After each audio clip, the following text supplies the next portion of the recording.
Yuk jadi bagian dari dakwah kami. Dukung operasional dakwah dan sosial kami, raih pahala amal jariah yang terus mengalir sampai hari kiamat. Assalamualaikum warahmatullahi wabarakatuh. Alhamdulillah, selalu saja lisan kita memuji Sang Pencipta Allah atas segala nikmat yang dilimpahkan kepada kita, terutama nikmat Islam dan juga iman. Di mana dengan Islam dan iman kita jadi mengenal Tuhan kita Allah Subhanahu wa taala dan kita bisa melaksanakan perintahnya dan juga meninggalkan larangannya. Dan akhirnya kebahagiaan dan kemakmuran hidup kita di dunia juga akan kita raih dari balasan di akhirat akan didapat dan diraih.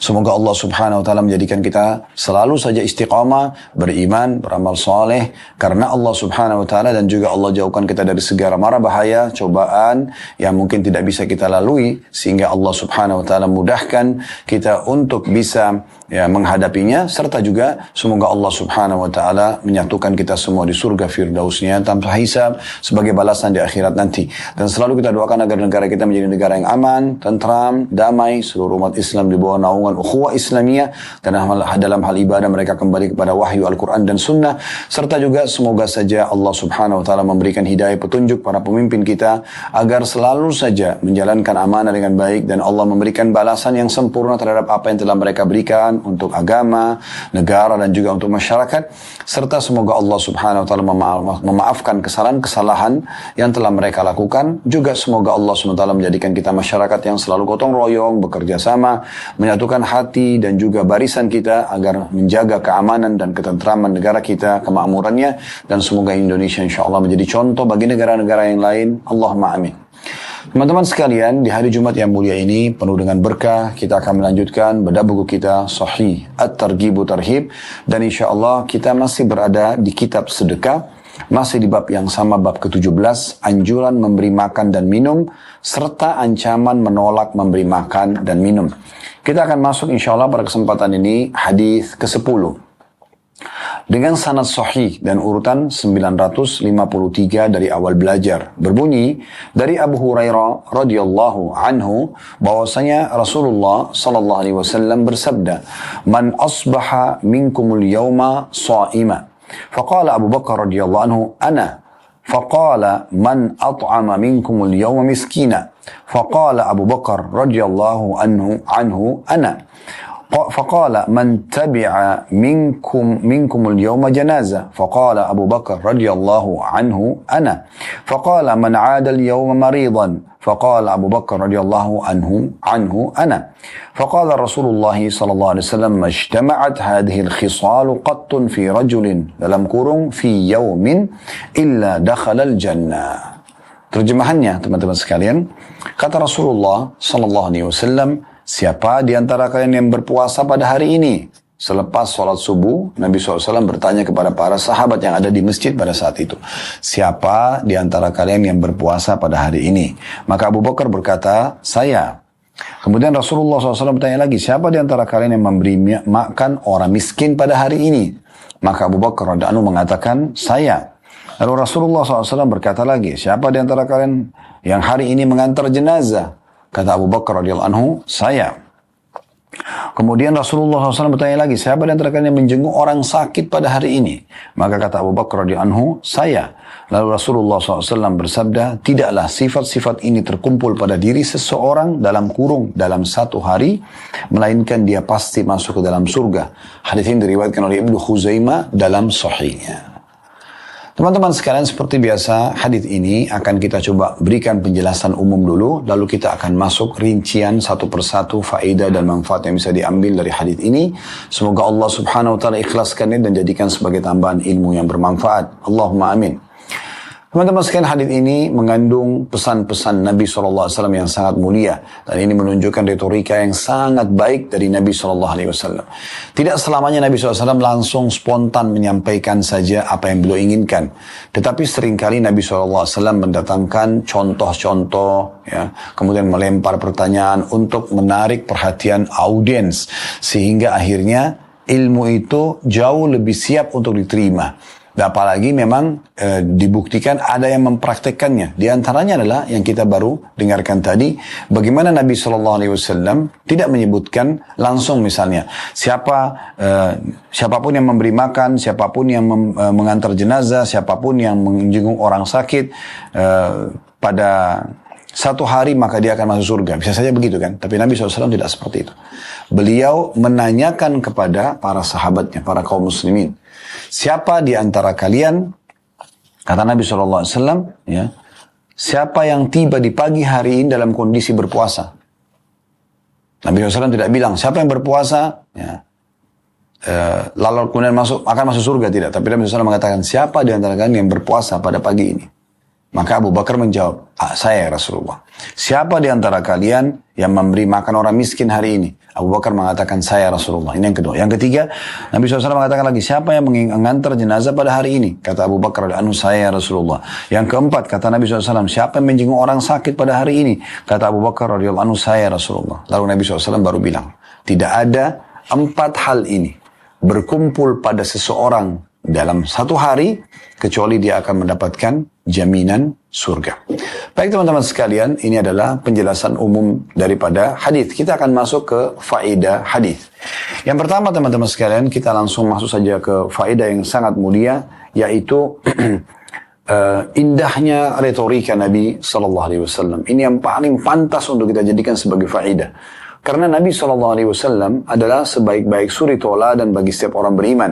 Sebaik-baik suri tauladan seorang suami, ya, seorang pemimpin, seorang sahabat, seorang ayah. Semuanya ini menjadi pengajar dan guru. Semua ini adalah suri tauladan yang paling baik.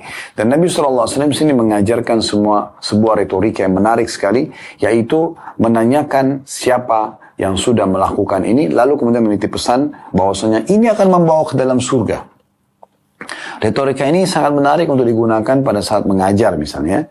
Contoh Anda sebagai guru di kelas, Anda mengatakan misalnya, siapa yang tadi sholat subuh di masjid? Ya, misal tanya kepada murid-murid Anda misalnya. Misal Anda mengatakan, saya misalnya. Oke, siapa yang tadi, ya, misalnya zikir pagi petang? Siapa yang tadi sarapan dan dia membaca bismillah serta juga dia menggunakan tangan kanan misal. Siapa yang berbakti sama orang tuanya, membantu ibu atau ayahnya di pagi ini sebelum ke sekolah dan seterusnya. Siapa yang membaca doa keluar rumah, ya. Siapa yang sempat mengucapkan salam pada saat masuk ke kelas, ya, menyapa teman-temannya. Siapa yang menyalami teman-temannya sama jenis, misal contoh. Nah ini kan semua, kenapa saya katakan sama jenis? Karena kalau lawan jenis kan anjurannya dalam Islam agar jangan bersalaman ya. Tapi boleh tegur sapa tentunya, ya, pada saat tidak berduaan saja gitu kan. Ini ada hukum syari sendiri yang jelas teman-teman sekalian. Misal pertanyaan ini Anda lemparkan kepada siswa-siswi Anda, dan akhirnya akan membuat teman-teman yang lain, kalau ada yang mengatakan saya akan memotivasi mereka untuk mengerjakan juga, karena ternyata ada temannya yang praktekin. Ini mungkin kalau kelas SD, SMP, ya, SMA pun masih oke. Tapi kalau sudah level kuliah misalnya di universitas, Anda bertanya mirip dengan ini tapi sedikit berbeda retorikanya. Misalnya, siapa tadi yang sholat berjamaah subuh di masjid? Ini boleh kita lemparkan. Kemudian bisa juga misalnya, siapa yang hari ini tadi sudah zikir pagi petang? Siapa yang hari ini pada saat keluar rumah baca doa?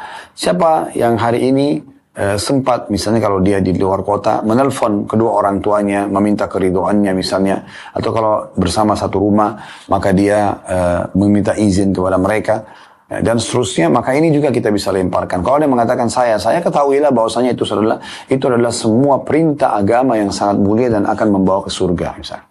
Nah, ini faedah pertama dari hadis. Faedah kedua dari hadis, ya, ini bisa diambil adalah keutamaan Abu Bakar radhiyallahu anhu, di mana beliau sosok yang luar biasa. Beliau bukan seorang nabi, jadi orang yang paling mudah kita ikutin setelah Nabi SAW adalah para sahabat. Di antaranya puncaknya pemimpin para sahabat adalah Abu Bakar radhiyallahu anhu, di mana beliau adalah suri tauladan yang sangat baik. Ya, ada sebuah hadis saya ingin kaitkan dengan hadis ini, yaitu pernah Nabi SAW mengatakan sungguhnya nanti orang-orang akan dipanggil di hari kiamat di pada saat mau masuk surga dari setiap pintu gerbang yang khas untuk ibadah itu. Misalnya, sholat punya pintu gerbang sendiri. Dalam pintu gerbang itu akan ada nanti istana-istana yang akan didapatkan oleh orang-orang yang sholat. Pintu jihad juga ada sendiri. Pintu sedekah ada sendiri. Pintu puasa ada sendiri misalnya. Lalu Abu Bakar berkata, ya Rasulullah, apakah ada orang yang dipanggil dari semua pintu itu? Artinya di semua pintu, ya, istana-istana surga tadi, jenis-jenis ibadah itu, ada orang yang punya istana di setiap pintu gerbang tadi kalau dia masuk ke dalam. Maka kata Nabi SAW, ada. Dan kamu termasuk di antaranya. Berarti kan sahabat Abu Bakar ini luar biasa. Bisa kita katakan semua jenis ibadah dikerjakan sama beliau. Terbukti dengan riwayat ini juga. Ya, tidak ada satupun sahabat yang menjawab Nabi SAW, karena masih pagi hari, masih lepas subuh. Tapi Abu Bakar sudah mengerjakan tadi amalan-amalan yang luar biasa ini. Hari itu dia puasa. Hari itu dia memberikan makan orang miskin. Ya, berarti dia berikan sebelum sholat subuh nih, kan gitu. Kemudian juga dia mengantar jenazah, dia juga menjenguk orang sakit. Maka Nabi SAW mengatakan kalau berkumpul pada seorang hamba perbuatan ini semua di satu hari, maka dia akan masuk surga. Nah, ini keutamaan Abu Bakar sendiri radhiyallahu anhu. Makanya dalam banyak sekali riwayat tentang keutamaan beliau, di antaranya yang sangat menyentuh kalau bagi saya, bagaimana Nabi SAW mengatakan kalau seandainya iman umat ini ditimbang di satu timbangan, saya dan semua teman-teman yang masih hidup kita sekarang ini, semoga Allah panjangkan umur di atas ketaatan. Allahumma amin. Dan juga orang-orang yang sudah meninggal di antara muslimin, dan yang akan lahir ke depannya. Semuanya umat ini.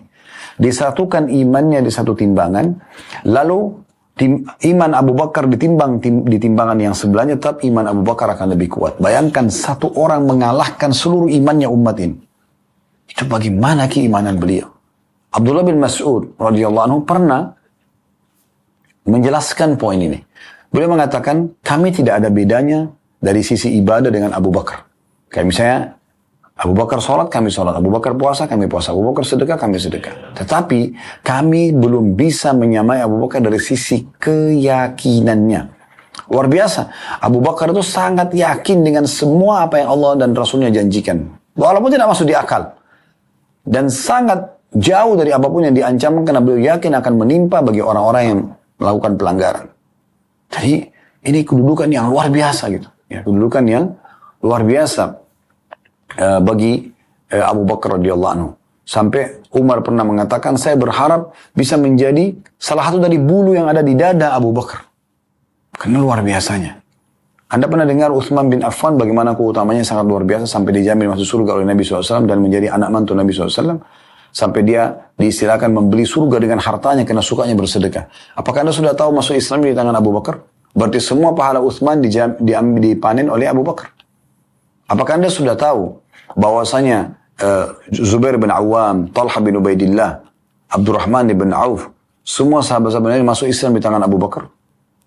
Apakah Anda sudah tahu bagaimana panen pahalanya Abu Bakar setelah membebaskan Bilal dari keterbudakan? Akhirnya Bilal beribadah setelah itu dan kemudian menjadi muadzin muslimin yang akan panen semua pahala sahabat yang ikut sholat bersama Nabi SAW di masa beliau. Dan itu juga akan dipanen oleh Abu Bakar. Dan sekian banyak keutamaan manusia terbaik ini. Oleh karena itu, cintai beliau. Cintai juga para sahabat Nabi Ridwanullah alaihim. Jadikan mereka sebagai idola kita. Di masa kita sekarang ini, subhanallah, banyak muslimin mengidolakan orang-orang yang tidak layak jadi idola. Orang-orang kafir, hanya sekedar punya kelebihan secara duniawi saja. Dan melupakan, ternyata ada figur-figur yang telah Allah satukan pada diri mereka, dunia dan juga akhirat. Mereka kaya raya, seperti Abu Bakar tadi ya. Dan mereka juga menjadi seorang pemimpin, raja, khalifah muslimin. Khalifah pertama umat Islam setelah meninggal Nabi SAW, Abu Bakar. Seorang panglima perang. Ya, beliau memimpin pasukan, beberapa kali pasukan muslimin, dan juga beliau mengutus pasukan-pasukan di masa kerajaannya untuk mempertahankan Islam dari para penolak pembayar zakat, dari para nabi-nabi palsu, ya, Musailamah al-Kadzdzab, Aswadul Unsi, ya, dan lain-lain. Di masa beliau itu beliau perangi dan mulai ekspansi Islam ke negeri Syam di masa beliau sebelum beliau wafat radhiyallahu anhu. Beliau seorang ayah yang sangat luar biasa, sukses. Buktinya Aisyah menikah dengan Nabi SAW. Hanya beliau menjadi mertua Nabi selain sahabat. Dan anaknya menjadi kekasih Nabi SAW. Ya, tidak mudah untuk menjadi seorang istri yang dicintai oleh suaminya, apalagi dalam poligami memiliki beberapa orang istri, pasti yang paling dicintai adalah orang yang paling bermakna dalam hidupnya, gitu kan? Yang paling luar biasa dalam melayani dan seterusnya. Maka ini kedudukan yang luar biasa dan sekian banyak kalau kita ingin paparkan ya keutamaan manusia terbaik ini. Maka jadikan orang-orang ini sebagai suri tauladan, idola. Ceritakan kisah, baca kisah untuk kita ambil pelajaran dan juga ceritakan kepada anak-anak kita, kepada pegawai-pegawai kita, biarkan mereka memahami dan mengetahui dan mencintai figur-figur orang-orang saleh seperti ini. Nah, ini faedah yang kedua dari hadis. Faedah yang ketiga dari hadis adalah keutamaan berpuasa. Karena di sini pertanyaan pertama Nabi SAW, man asbaha minkum, ya, itu dikatakan man asbaha minkum al-yawma sha'ima. Siapa di antara kalian yang tiba pada pagi ini sedang dalam kondisi berpuasa. Ya, maksudnya di sini adalah puasa sunnah ya. Karena kalau puasa wajib Nabi SAW tidak perlu bertanya. Karena semua sahabat pasti akan mengerjakan. Jadi di sini adalah yang dimaksud puasa sunnah. Makanya berarti keutamaan orang yang mengejar juga puasa sunnah. Ya, selama dia mampu dia kerjakan. Ini ada keutamaan tersendiri dan cukuplah sabda Nabi SAW. Siapapun yang berpuasa satu hari di jalan Allah, maka Allah akan menjauhkan dia dari api neraka sejarak 70 tahun. Dalam riwayat lain, Allah akan jauhkan dia sejarak 100 tahun. Ada riwayat lain mengatakan Allah akan jadikan jadikan antara orang yang berpuasa sehari di jalan Allah, antara dia sama neraka sebuah lembah, ya sebuah parit yang jaraknya antara langit sama bumi. Jadi memang keutamaan yang luar biasa. Dan Ramadan sudah mengajarkan kita tentang keutamaan itu tentunya. Kemudian faedah yang keempat dari hadis adalah keutamaan memberi makan orang miskin. Dan ini yang jadi saksi bahasan kita. Karena bab kita dalam kitab sedekah ini adalah bab keutamaan memberi makan dan minum orang. Dan ancaman bagi orang yang menolak memberi makan dan minum. Jadi ternyata masuk dalam hal yang disebutkan oleh Nabi SAW selain puasa atau setelah puasa, yaitu memberi makan orang. Jadi memberi makan orang miskin di sini juga boleh memberikan makan orang kaya. Misalnya orang tua kita, mertua kita orang kaya, tapi kita kirimkan makanan juga boleh, nggak ada masalah. Tapi memberi makan orang miskin itu akan lebih besar pahalanya karena memang dia butuh. Orang kaya tidak butuh, gitu kan? Makin orang butuh dan makin kita penuhi, maka kita akan mendapatkan pahala jenis ibadah yang sedang kita kerjakan, misalnya sedekahnya, juga kita akan mendapatkan pahala keutamaan yang lain, seperti sabda Nabi SAW, ya, termasuk amal yang dicintai Allah atau paling dicintai oleh Allah SWT adalah memasukkan kegembiraan dalam hati seorang Muslim. Juga ada hadis yang lain. Kata Nabi SAW, lanjutan hadis juga kata Nabi SAW, engkau menghilangkan rasa lapar dari saudaramu Muslim, atau menghilangkan dahaga dari dia. Ini semua sendiri ibadah juga di sisi Allah SWT. Jadi niat ingin memberikan itu juga ada pahalanya sendiri. Dan sekian banyak yang kita bisa korek dari jenis pahala yang akan didapatkan bagi seseorang yang memberi makan kepada orang lain. Kemudian faedah yang kelima dari hadis adalah perbuatan ketiga yang disebutkan oleh Nabi SAW, yaitu mengantar jenazah. Dan kita sudah tahu hadis Nabi SAW, siapa yang mensolati jenazah, maka dia akan dapatkan satu kirat, seperti satu gunung pahala. Dan siapa yang mengantar jenazah sampai dimakamkan, sampai dimasukkan di kuburan dan ditutup, selesai orang bubar, maka akan mendapatkan satu kirat atau satu gunung lagi pahala. Pernah ada sahabat menanyakan, ya Rasulullah, seperti apa kadar ukuran kirat itu? Kata Nabi SAW, satu kirat itu seperti gunung Uhud. Seperti gunung Uhud. Jadi memang kita dianjurkan untuk mensolati dan menghadiri jenazah. Yang terakhir, faedah keenam yang bisa diambil dari hadis adalah perbuatan keempat yang disebutkan oleh Nabi SAW, yaitu menjenguk orang sakit. Yaitu menjenguk orang sakit. Kita lihat bagaimana hadis-hadis Nabi SAW cukup banyak berhubungan dengan masalah ini. Di antaranya yang sering kami jadikan sebagai pegangan, ya gitu. Di hadis luar biasa, kata Nabi SAW, atau tidak ada seseorang yang menjenguk saudaranya ya di pagi hari, saudara Muslim di pagi hari, kecuali Allah akan utus malaikat, 70.000 malaikat yang datang memohon ampun untuknya sampai sore hari. Jadi walaupun Anda cuma datang menjenguk 5 menit, 10 menit orang sakit, maka sudah cukup, ya. Itu Anda akan mendapatkan mohonan ampun dari Allah Subhanahu wa taala mulai dari pagi itu sampai ya sore hari. Jadi cuma jenguk sebentar, tapi doanya terus berlanjut. Dan tidak ada seseorang yang menjenguk saudaranya di sore hari, walaupun cuma sesaat, kecuali Allah akan utus malaikat, 70.000 malaikat yang memohon ampun untuknya sampai pagi hari. Sekian belas jam kita didoakan oleh malaikat. Itu luar biasa, ya. Memang punya keutamaan, dan juga sabda Nabi SAW, tidak ada seseorang yang menjenguk saudaranya muslim atau menjenguk seseorang yang sakit kecuali pada saat mulai dia keluar seperti dia sedang berjalan di taman-taman surga dan menikmati buahnya. Dalam hadis yang lain juga, hadis qudsi, Allah Subhanahu wa taala berfirman kepada para hamba-hambanya pada hari kiamat, kenapa wahai hambaku aku sedang sakit dan engkau tidak menjengukku? Maka hamba tersebut akan mengatakan, bagaimana aku menjengukmu ya Allah sementara engkau adalah Tuhan alam semesta? Maka kata Allah SWT, bukankah engkau telah mengetahui hambaku fulan sakit lalu engkau tidak menjenguknya?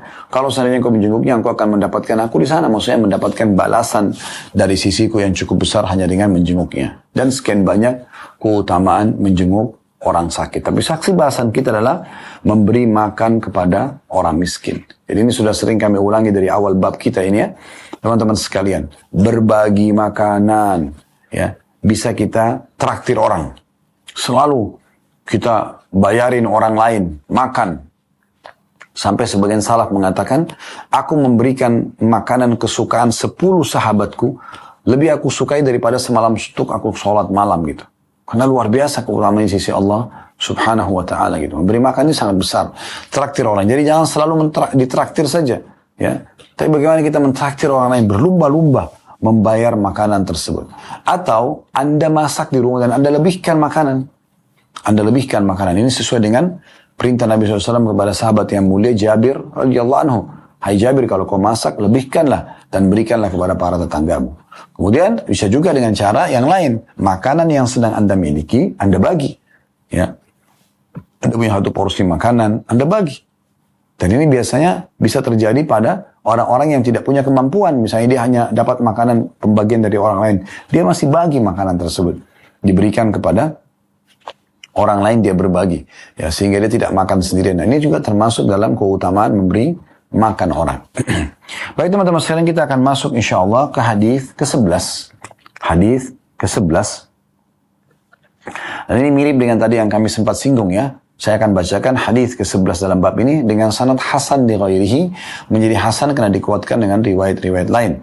Urutan 954 dari awal belajar.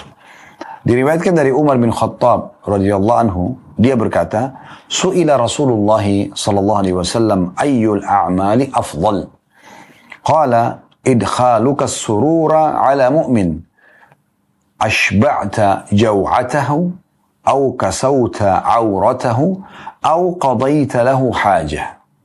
Artinya, Rasulullah SAW pernah ditanya, amal apakah yang paling utama, besar pahalanya? Rasulullah SAW menjawab, kamu membuat seorang mukmin berbahagia, masukkan gembira dalam hatinya. Ini yang pertama. Yang kedua, membuatnya kenyang dari rasa laparnya. Yang ketiga, menutup auratnya, misalnya dengan memberi pakaian. Kemudian yang keempat, memenuhi kebutuhannya. Hadis riwayat At-Tabarani dalam Mu'jamil Awsat. Baik teman-teman sekalian, penjelasan umumnya hadis ini, Rasulullah SAW sekali lagi memberikan kepada setiap umatnya peluang untuk mengetahui dan juga memilih banyaknya jalan-jalan kebaikan dan bagaimana banyak sekali perbuatan, jenis perbuatan yang bisa dilakukan yang membawa ke dalam surga. Dan juga ada tingkatan-tingkatan di antara amalan-amalan tersebut. Jadi ada yang paling afdal, ada yang di bawahnya sedikit, ada yang di bawahnya lagi dan seterusnya. Ya.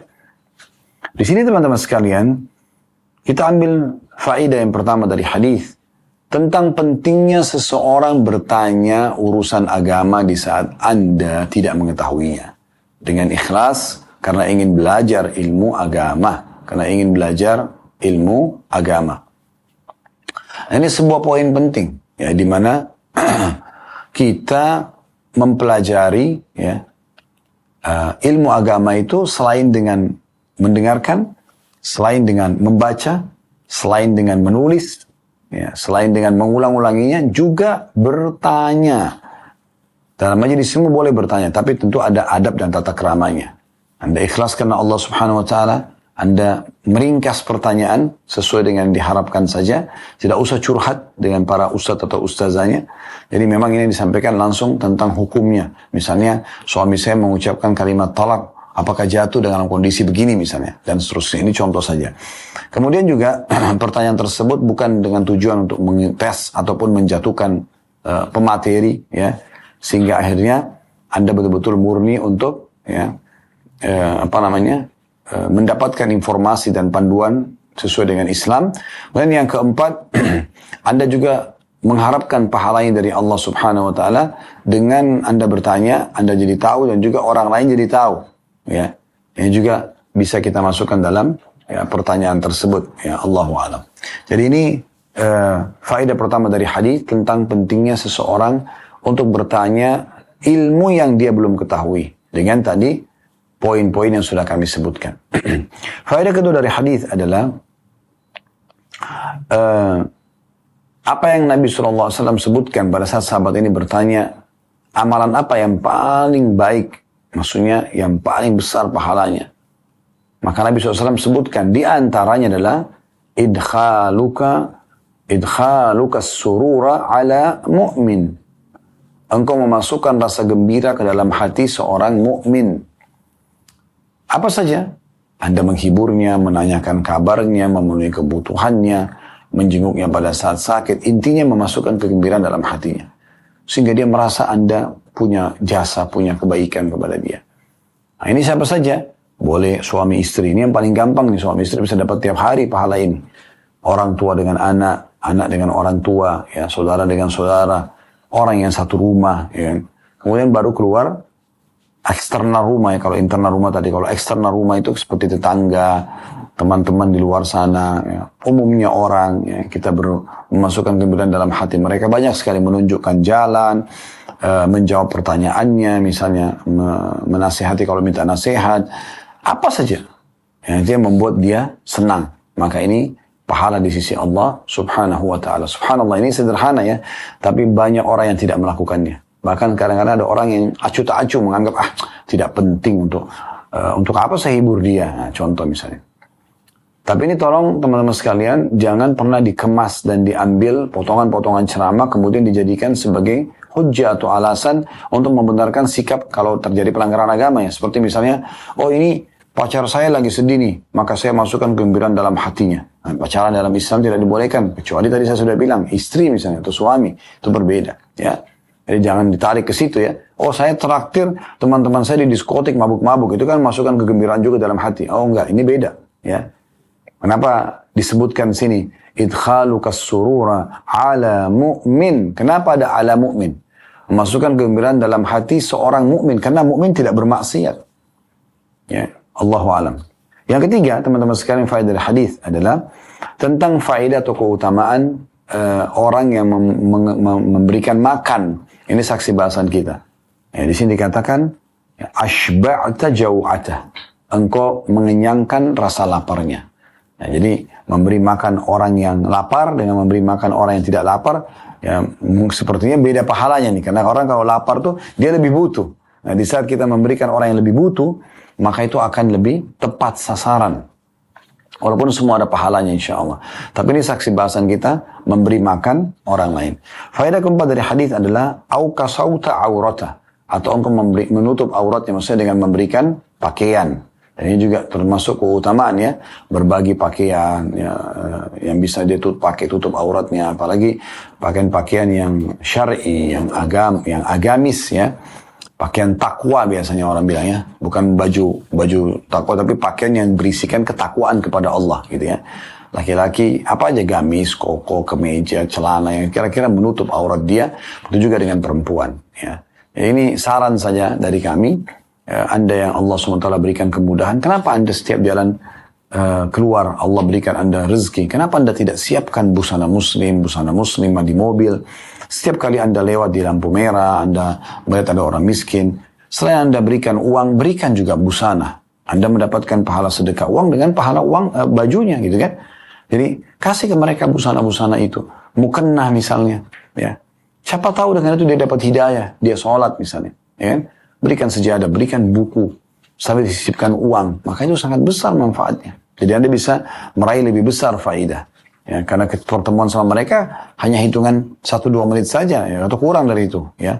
Di lampu merah misalnya, atau di pinggir jalan, lagi di keramaian, kan begitu. Kemudian faedah keempat dari hadis, ya. Faedah kelima dari hadis, ya, yaitu au qadaita lahu hajah, atau engkau memenuhi hajatnya. Maksudnya hajatnya saudara kita muslim tadi. Apapun hajatnya kita penuhi, maka itu juga termasuk keutamaan tersendiri. Baik teman-teman sekalian, di hadis selanjutnya, hadis nomor 12, gitu kan, adalah hadis yang mirip sekali dengan hadis 11. Kita akan bacakan ini, kemudian kita akan break dengan iklan sejenak insyaAllah. Hadis ke-12 ini hasan di ghairihi, menjadi hasan karena dikuatkan dengan riwayat-riwayat lain, dan urutan 955 dari awal belajar.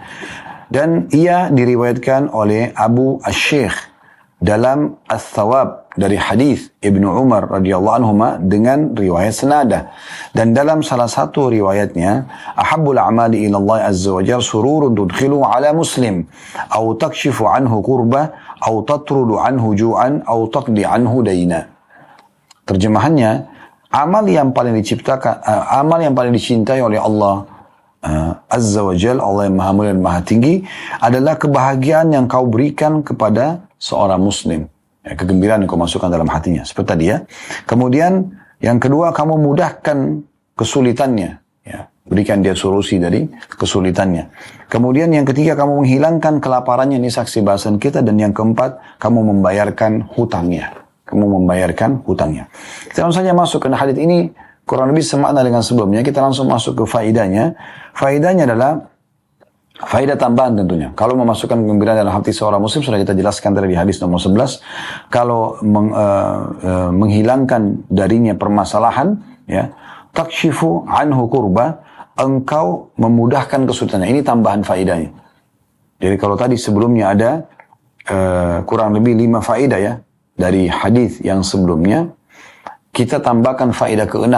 Jadi gabungan antara hadis 11 dan 12, yaitu engkau memudahkan kesulitannya. Jadi misalnya Anda pegawai di sebuah perusahaan, dan ternyata memang ada orang yang butuh bantuan Anda, dan Anda mudahkan itu, karena memang itu boleh, bukan karena sogokan gitu kan. Contoh saja, Anda mudahkan, atau Anda memudahkan untuk memberikan pekerjaan pada orang lain, ya, pada saat dia butuh misalnya. Ini termasuk kesulitan dia yang kita, atau dia sedang menghadapi permasalahan apa, Anda coba pecahkan permasalahan yang bantu Anda mudahkan itu, maka ini masuk dalamnya. Ini jadi bisa masuk menjadi faedah yang ke-6. Kemudian faedah yang ke-7, tentu di sini masalah menghilangkan darinya rasa lapar sudah kita jelaskan tadi. Tinggal faedah ke-7 adalah yang terakhir, au taqdi anhu daina, atau engkau melunasi utang-utangnya. Dan ini juga sebuah keutamaan sendiri, ya. Sampai Nabi alaihi salatu wassalam diperintahkan oleh Allah SWT dalam surah At-Taubah ayat 60,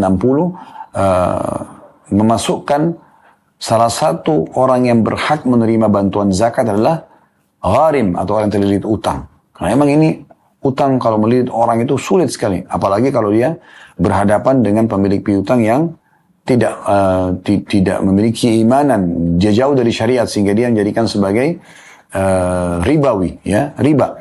Yang akhirnya menyulitkan, kadang-kadang utangnya cuma 1 juta tapi dengan bunganya jadi 5 juta. Menyulitkan orang lain, misalnya contoh.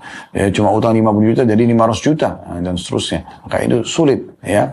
Kalau orang yang memiliki utang pun sama orang beriman, kadang-kadang masih jadi beban, ya. Kalau orang beriman itu memang tidak mau memaafkan, misalnya dia terus menagih, sementara dia tidak bisa bayar, maka di sini peluang kita untuk melunasi utang tersebut. Ini saya juga sarankan yayasan-yayasan sosial bisa menjadikan ini salah satu target dalam pembagian atau pengalokasian zakat mereka. Allahu a'lam. Baik, kedepannya insyaAllah setelah yang satu ini kita akan kembali membahas hadis lanjutannya, itu hadis ke-13. Dengan sanad sahih dan urutan 956 dari awal belajar.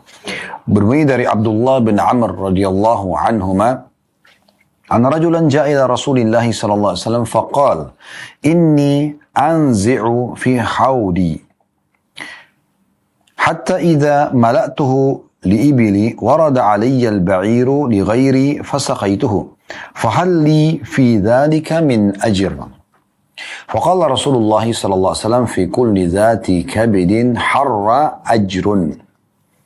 Artinya, ada seorang laki-laki datang kepada Rasulullah sallallahu alaihi wasallam dan dia berkata, aku mengisi telagaku untuk unta-untaku, maksudnya sebuah wadah minum air untuk unta-unta.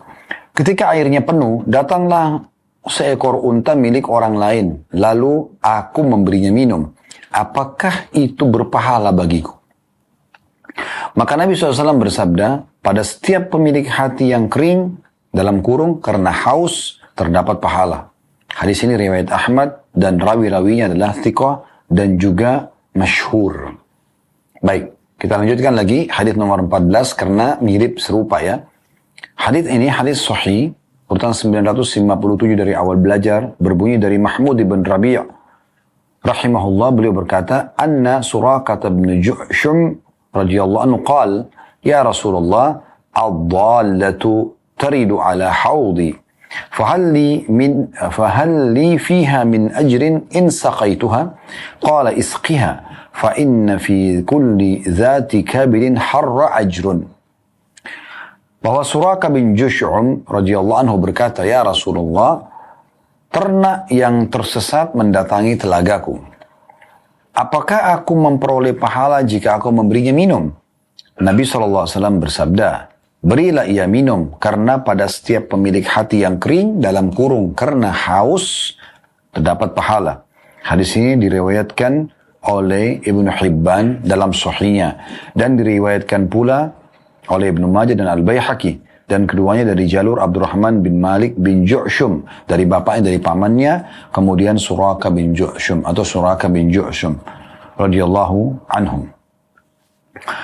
Hadis ini, teman-teman sekalian, juga seirama dengan hadis yang ke-15 ya. Walaupun berbeda riwayat, tapi saya akan hubungkan karena ini sama, memberi minum kepada hewan ya.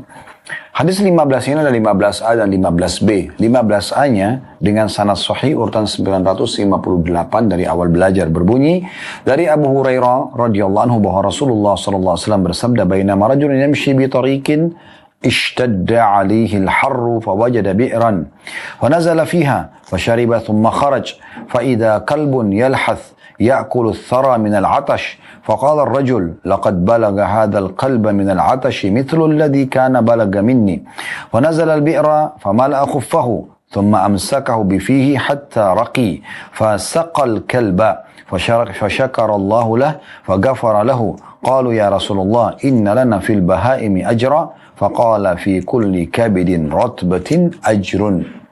Artinya, ketika suatu hari seorang laki-laki berjalan, kata Nabi SAW, di suatu jalan dia sangat kepanasan, lalu dia mendapati sebuah sumur. Lalu dia pun turun ke dalamnya, lalu minum dan keluar dari sumur tersebut. Tiba-tiba ia melihat atau menemukan seekor anjing yang menjulurkan lidahnya menjilat tanah karena kehausan. Laki-laki itu lalu berkata, anjing ini mengalami kehausan seperti yang telah aku alami. Kemudian dia turun ke dalam sumur, lalu mengisi sepatunya dengan air, kemudian memegangnya dengan mulutnya, hingga dia naik dan memberi minum anjing itu. Maka Allah berterima kasih kepadanya dan mengampuninya. Mereka berkata, ya Rasulullah, apakah kita dapat meraih pahala dari perbuatan baik kita terhadap binatang? Kata Nabi SAW, pada setiap hati yang basah terdapat pahala. Hadis ini riwayat Malik, Al-Bukhari, Muslim dan juga Abu Daud. Itu 15A. 15B-nya ada tambahan kecil, sedikit tambahan riwayatnya. Diriwayatkan oleh Ibnu Hibban dalam sahihnya, hanya saja dia berkata, fasyakarallahu lahu fa'adkhalahul jannah. Lalu Allah pun berterima kasih pada laki-laki tadi dan memasukkannya ke dalam surga. Subhanallah, riwayat-riwayat yang mulia ini ya. Begitu luar biasanya bagaimana mengetuk hati setiap orang beriman agar dia mau mengerjakan ibadah itu. Dan begitulah isi syariat Allah Subhanahu wa taala. Semua berisikan janji-janji positif ya. Setiap ibadah itu pasti ada janjinya sehingga kita termotivasi untuk mengerjakannya, dan juga setiap ancaman, setiap pelanggaran itu ada ancamannya yang akhirnya membuat orang berhati-hati dan khawatir kalau dia terjerumus di dalamnya, atau segera taubat kalau sudah terlanjur terjerumus supaya tidak kena hukumannya. Baik teman-teman sekalian, hadis ini hadis yang sangat mulia. Kita mulai dari hadis nomor 13.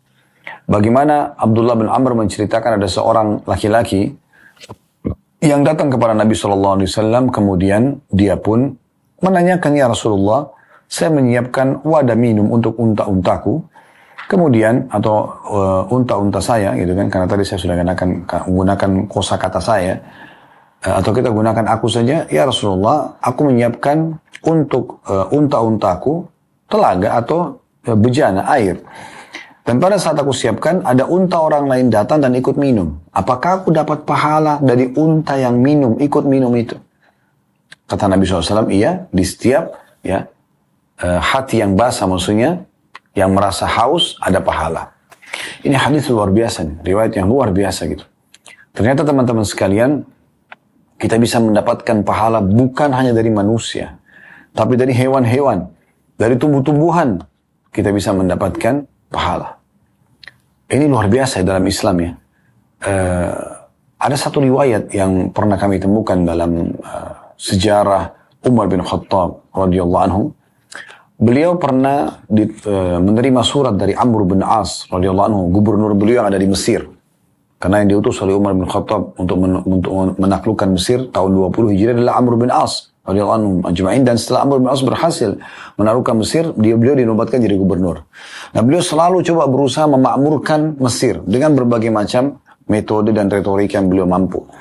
Di antaranya adalah beliau ingin perhatikan ternyata masyarakat Mesir, terutama di kota Kairo, mereka selalu hidup dan mengambil air dari Sungai Nil. Dan Sungai Nil betul berada di tengah-tengah, kurang lebih pusat kotanya Kairo. Oleh karena itu orang kalau berkunjung di Kairo biasanya salah satu tempat hiburan orang adalah ke Sungai Nilnya. Tapi teman-teman sekalian, yang ingin kita titik beratkan adalah beliau melihat pada masa itu masyarakat di kota Kairo masih jauh tempat tinggalnya dari pesisir Sungai Nil. Entah kenapa pada saat itu, yang jelas mereka jauh, dan mereka setiap hari harus jalan kaki. Kalau yang punya kendaraan seperti keledai atau kuda, nah itu mereka bisa lebih cepat, tapi tetap aja kerepotan gitu kan. Nah, Amr bin As ingin membuat saluran air untuk memudahkan masyarakat Kairo pada saat itu. Beliau buat galian, kemudian sampai ke dekat pemukiman masyarakat supaya mereka lebih mudah dan lebih dekat mengambil air. Niatnya baik, Masya Allah. Tapi salah satu ciri khasnya sahabat dan orang-orang beriman yang faham tentang bagaimana Allah mengatur syariatnya adalah seseorang harus patuh pada pemimpinnya dan harus izin dengan pemimpinnya. Di sini Amr bin As tahu ini adalah kebaikan maslahat, dan Mesir waktu itu cukup jauh dari kota Madinah. Tidak ada media kayak kita sekarang telepon, harus ngirim orang lama sekali. Ya bisa 1 bulan perjalanan sampai ke Madinah, kemudian balik lagi, atau kurang dari itu, kurang lebih, untuk membawa informasi dan minta izin ini. Tapi tetap dia lakukan, dia kirim seseorang, mengirim surat, dan isinya adalah meminta izin kepada Amir Mukminin, pemimpin orang beriman, raja pada saat itu Umar bin Khattab, tentang masalah pembuatan saluran air itu.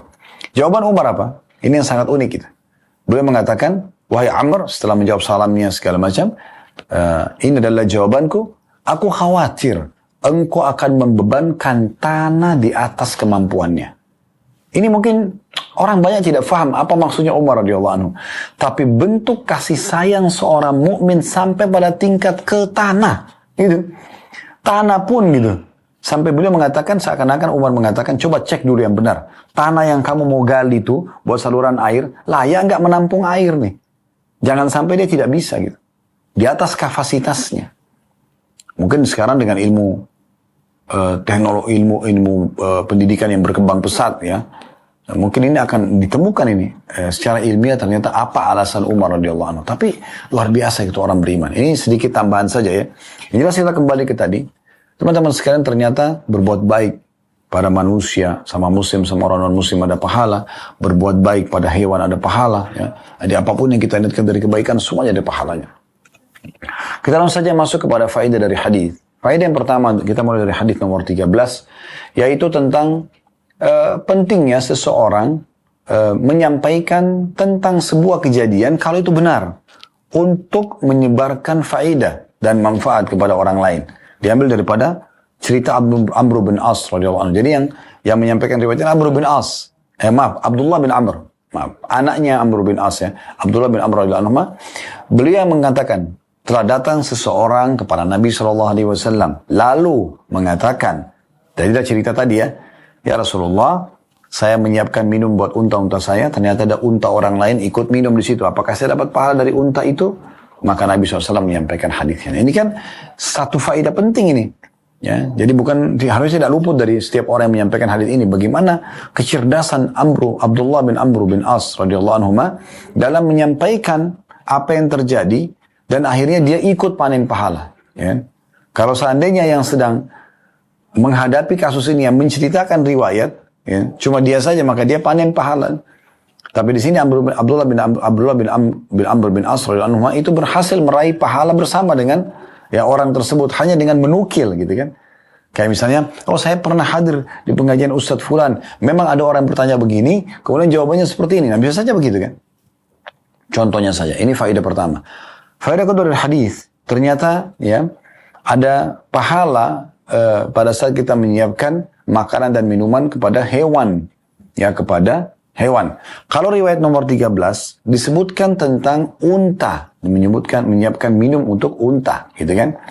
Kemudian riwayat dan ada unta lain yang ikut minum. Riwayat yang ke-14, riwayat tentang Suraka bin Ju'shum radhiyallahu anhu tentang masalah beliau mengatakan, ya Rasulullah, ternak tersesat. Tidak tahu siapa punya hewan, datang tiba-tiba ke telaga airku. Terus minum. Apakah aku dapat pahala dengan hewan-hewan itu ikut minum di situ? Maka Nabi SAW mengatakan, sabda yang mirip itu kan, di setiap yang merasakan haus akan ada pahala. Di riwayat yang ke-15, ini unik banget ini. Ya, luar biasa ini. Kenapa? Unik sekali. Karena yang disebutkan adalah hewan yang tidak boleh dimakan dalam Islam. Anjing. Ya. Kalau riwayat yang ke-13 dan 14, unta. Ya. Riwayat ke-13 jelas unta. Riwayat ke-14 dikatakan hewan yang lepas, hewan ternak. Ternak biasanya kita tahu, hewan ternak itu kan kambing, sapi, unta gitu kan. Saya yang boleh dimakan. Sehingga halal kita makan, kita diberikan minum juga kepada mereka. Tapi riwayat ke-15 ini luar biasa. Ternyata kisah tentang seseorang laki-laki yang kehausan, dia temukan sumur, dia turun ke sumur itu minum, kemudian setelah itu dia keluar, dia temukan ada anjing yang kehausan. Di sini cirinya adalah saking hausnya lidah anjing itu keluar dan menyentuh tanah. Maka dia pun berkata pada dirinya, sesungguhnya anjing ini telah tertimpa kehausan sebagaimana apa yang aku rasa. Lalu kemudian dia peduli, dia buka sepatunya, dia turun, ya, kemudian dia isi dengan air, lalu kemudian dia gigit sepatu itu supaya dia bisa manjat dari dalam sumur ya. Kemudian dia keluar, lalu diberikan minum anjing tersebut. Hanya itu saja. Jadi kalau kita misalnya menggunakan gelas, ngambil satu gelas saja misalnya. Kalau tidak ada mungkin satu cakup tangan misalnya. Contoh. Kalau kita berikan kepada orang lain, kita berikan kepada hewan yang kehausan, maka gara-gara itu, ya karena itu, Allah subhanahu wa ta'ala berterima kasih pada dalam riwayat 15b tadi, lalu memasukkannya ke dalam surga. Itu luar biasa. Ya. Ini faedah tersendiri nih. Ya. Jadi faedah yang pertama tadi, kecerdasan Abdullah ibn Amr bin As, dan ini juga kita bisa tambahkan di faedah ini, riwayat ke-14, kecerdasan Mahmud bin Rabi'ah. Rahimahullah, seorang ya tabi'in yang menyampaikan tentang Suraka bin Ju'shum, sahabat Nabi yang bertanya kepada Nabi SAW. Gitu ya. Kemudian faedah yang kedua dari hadis adalah keutamaan memberikan minum, ya, termasuk kepada hewan-hewan. Di sini masuk tentunya makan juga ya, makan juga. Ya. Karena dengan memberikan kepada mereka, maka kita akan mendapatkan pahala. Ya, ini luar biasa. Jadi tadi beberapa riwayat yang sebelumnya yang kita pelajari tadi di awal pertemuan kita, itu adalah memberi makan. Sekarang adalah memberi minum. Memberi minum. Nah ini poin tersendiri lagi ya.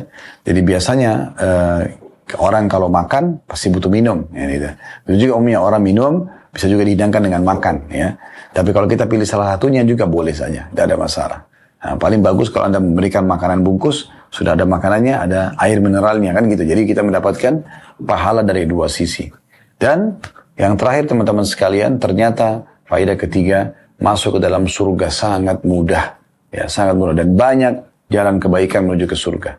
Di antaranya tadi di sini laki-laki ini hanya dia riwayat 15 hanya memberikan minum kepada seekor anjing yang sedang haus, maka sudah cukup untuk membuat dia mendapatkan tiket menuju ke surga. Ini luar biasa. Ya, ini faedah yang luar biasa teman-teman sekalian. Baik, ini mungkin yang kita bisa sampaikan pada kesempatan ini.